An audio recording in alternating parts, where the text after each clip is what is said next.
Good evening. My name is Dave Gesser, Incident Commander with the Southwest Area Team 3. We'll have myself tonight and Operations Trainee Brent Davidson to go over the plan that we have with the McCash fire and where we sit currently today. For today, right now we have 394 personnel on the fire, and that's a mixture of hotshot crews, engines, heavy equipment. So we have masticators, dozers, and then some tracked equipment as well. We're currently sitting at 2,287 acres. The smoke from other fires in and around the area have really moderated fire behavior because the smoke has been coming in and really lingering over the top of our fire, which hasn't allowed the sun to come through, so we've been maintaining an inversion with that smoke. So it's kept our fire behavior down. One of the things I did want to talk about before ops comes up is the COVID mitigation. So for us, we take a pretty hard stance on the COVID mitigation. So, during our during our briefings, during our breakouts, anytime folks are not within their module 1, which is like the crew and the crew staying together, and they can't maintain that 6 feet of distance, we are wearing masks. So anytime in ICP we wear masks. When we're in and about in the public area, we should be masked up as well. So we're really taking that to heart and trying to mitigate any COVID stuff, especially out in the communities as well.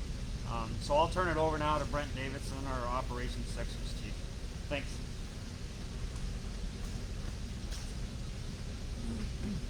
Hey, good evening, everybody. Like Dave said, Brent Davidson, operations trainee here on the McCash fire. Just give you kind of an overview of the activities going on around the fire, as well as what the fire itself is doing right now. I'll start with the fire. So if you can see the map, first off, you'll notice that there is an area of red down here, which shows some of the burning that we've done, some of the backfiring we've done over the last 24 hours or so.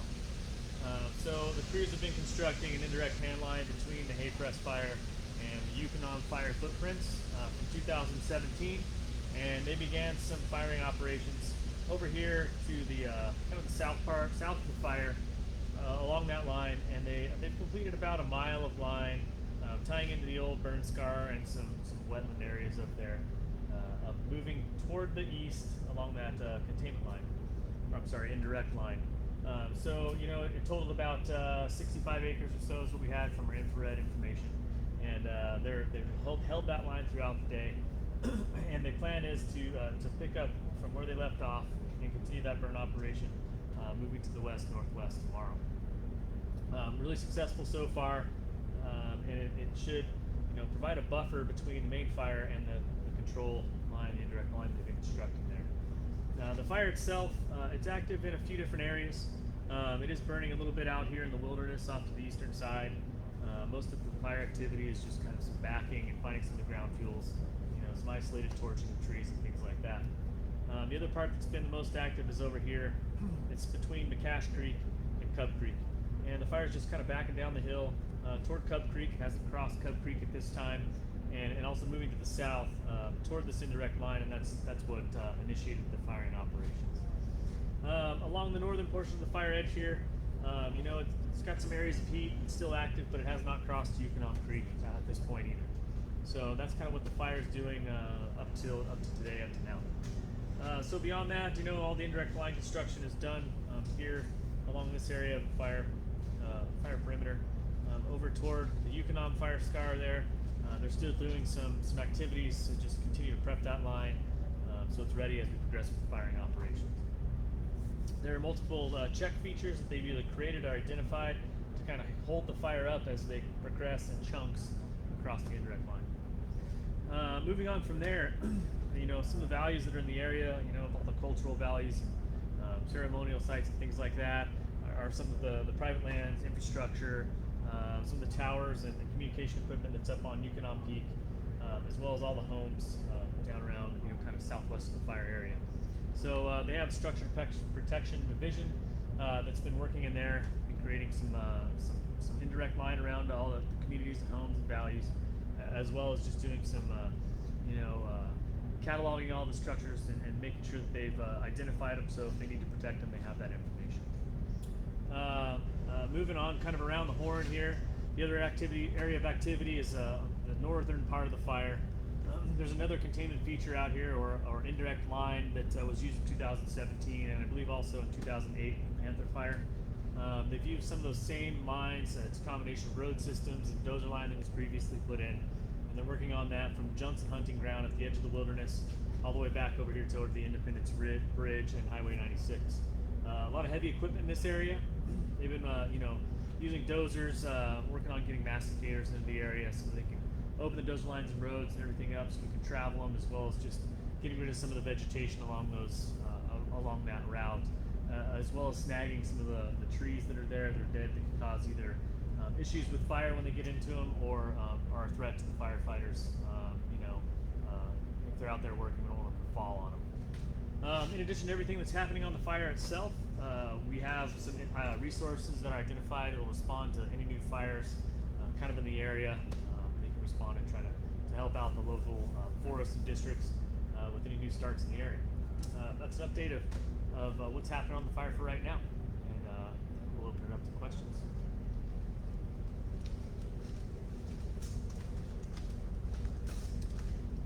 Good evening, I'm Sandra Lopez, and I'm an information officer with the Southwest Area Team 3, and we're going to go ahead and give a few minutes. You can type your questions into the chat pod, and we will answer those questions this evening. We also have an information center set up, and we are updating InsaWeb, and we have a Facebook page as well that we continue to post with information. So we're just going to give it a few moments to see if any questions come in through the chat pod.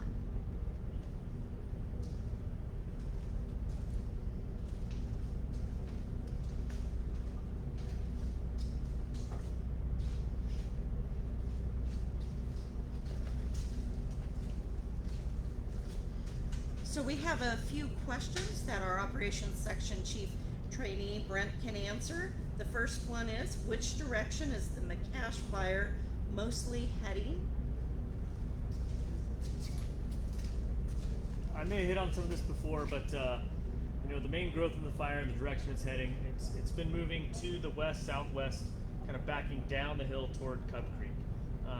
So far, like I mentioned before, it hasn't crossed Cub Creek, but it's been backing down the hill that direction. In addition to that, this portion of the fire is really one of the more active areas, and it's been moving south, kind of along this. And the western edge of the fire is the most active, moving west and south. There's a little bit of movement along the main body of the fire here, but not very much. Not a whole lot of movement in that area. And then the additional part is it's been moving a little bit to the east-southeast over here. There's kind of an area of the fire that's spotted ahead of itself, and that's another part that's pretty active. And it's been moving a little bit to the west over here along the Yukon Creek, but it hasn't progressed beyond Yukon Creek at this point. So hopefully that answers the question. So Brent, we'll go ahead and have you stay up. We have another question. Suppression measures in place. Regarding suppression measures in place, or just backfiring and letting it burn down to 96? So yeah, the suppression actions that are happening right now are all indirect tactics. When the fire initially started, there were quite a few resources. I believe it was 6 hotshot crews and some smoke jumpers and some other local district folks that responded to the fire. And they made a lot of effort at going in direct and taking some direct action on the fire. And just due to the the thick fuels and the really steep terrain and how far away it is from road systems in a lot of places, that tactic didn't work. The best effort put forward is a lot of discussion from what we understand about firefighter safety and the success they would have with the direct tactics. So even after we got here, we discussed more direct options, and it's just not something that's going to be successful and not worth putting our folks in harm's way. So the suppression actions right now are indirect tactics, and constructing these features, using the natural features, constructing lines, using road systems to create an indirect line both to the north and the south, and then do some firing off there. Speaking about in the Highway 96, over here we do have the Yukon fire scar that at least slow fire activity, if not stop it in this area as it moves to the west. it hasn't crossed Yukonof Creek yet, but if it does, we have this northern containment feature at least tied into the wilderness boundary. And then, there is the river and the road system.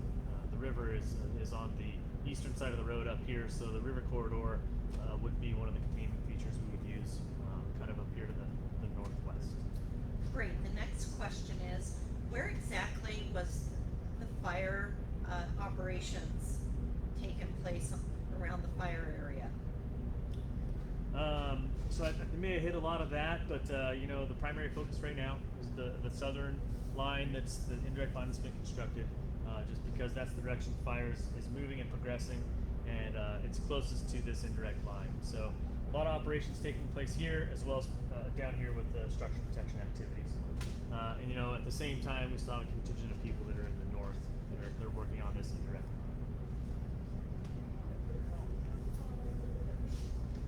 When exactly were fire operations used to fight the fire? Was it today or yesterday?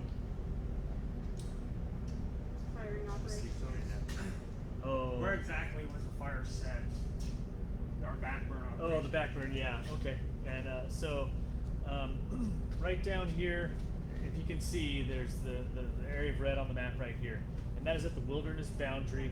I can't remember the name of the number of the trail offhand right now, but there's a trail system down here, and the fire scar on the wilderness boundary. There was a piece of hand line constructed from the dozer line through the wilderness and tying into this old burn scar and some wetlands.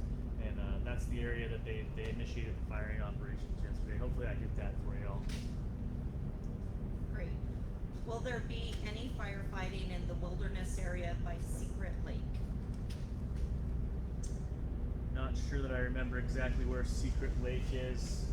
There's a 1 mile lake down here. See it? Oh, thank you. Oh, there it is. Secret Lake, really big in black letters. No, we don't have any plans to insert any folks into that area right there. Once again, it's an access issue. It's the probability of success with firefighters in there. That's not to say that if conditions changed in the future, if there was a rain event or something like that, there might not be an opportunity to do that. But based on the fire behavior right now, the conditions we're seeing, and how dry it actually is out there, there's not any direct suppression actions being taken out there at sea.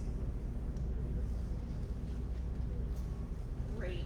And if you have any additional questions, please go ahead and put that in the chat pod.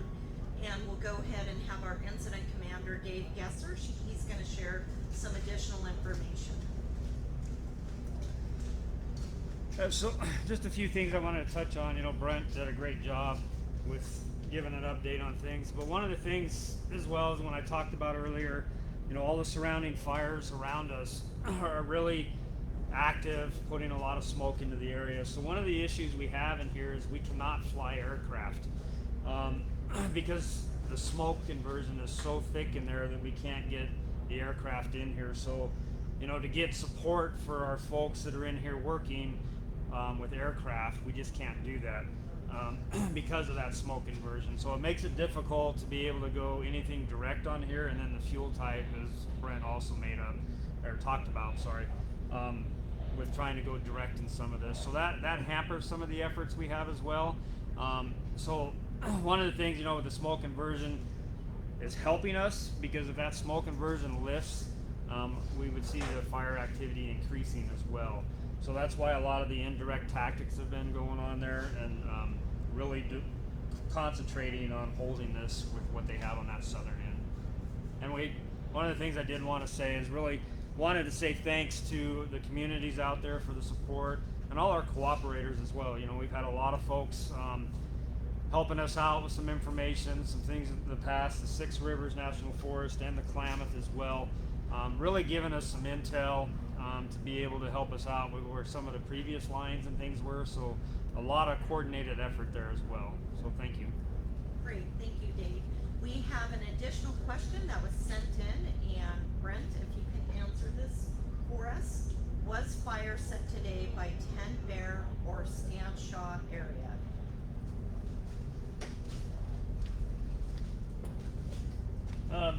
Just for some, orientation, neither Stinshaw or Tin Bear.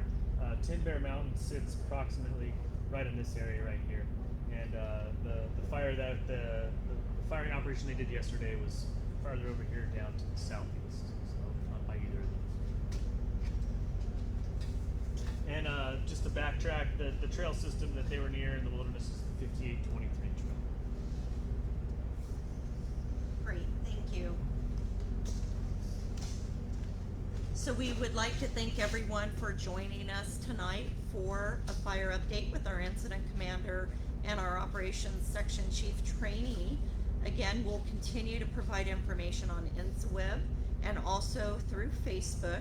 There's also a fire information phone line as well, and we'll continue to provide updates about the fire while the team is here managing the McCash fire. Thank you very much for joining us tonight, and have a great evening.